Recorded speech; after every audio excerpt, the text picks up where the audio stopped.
அந்நாட்களில் மரியாள் எழுந்து மலை நாட்டிலே யூதாவிலுள்ள ஒரு பட்டணத்திற்கு தீவிரமாய் போய் சகரியாவின் வீட்டுக்குள் பிரவேசித்து எலிசபெத்தை வாழ்த்தினாள்.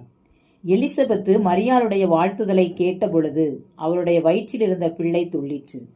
எலிசபெத்து பரிசுத்த ஆவியினால் நிரப்பப்பட்டு கொஞ்சம் நிறுத்திக்குவோம். அந்நாட்களில் மரியாள் எழுந்து மலை நாட்டிலே யூதேயாவில் உள்ள ஒரு பட்டணத்திற்கு தீவிரமாய் போய் சகரியாவின் வீட்டுக்குள் பிரவேசித்து எலிசபெத்தை வாழ்த்தினாள். எலிசபெத்தை வாழ்த்தினாள் என்று நாம் வாசிக்கிறோம்.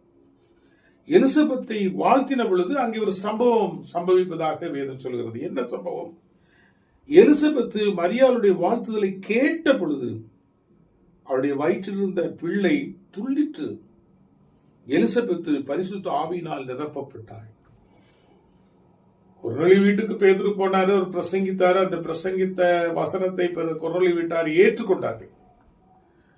ஏற்றுக்கொண்ட பொழுது அந்த வார்த்தைகளின் விளக்கங்கள் அவர்கள் தேவனை குறித்த ஒரு அறிவை பெற்று தேவனுக்கு தங்களுடைய வாழ்க்கையை ஒப்புக் கொடுக்கும் வகையில் அவருடைய ஒரு மனமாற்றம் உண்டான பொழுது பரிசுத்த ஆவியானவர் பேதுரு ஜெபம் பண்ணாமலேயே அந்த கொர்நேலியுடைய வீட்டார் அங்கு இருக்கக்கூடிய விசுவாச ஜனங்கள் யாவரும் மேலே இறங்கினார் என்று நாம் வேதத்தில் வாசிக்கிறோம். பிரியமானவர்களே,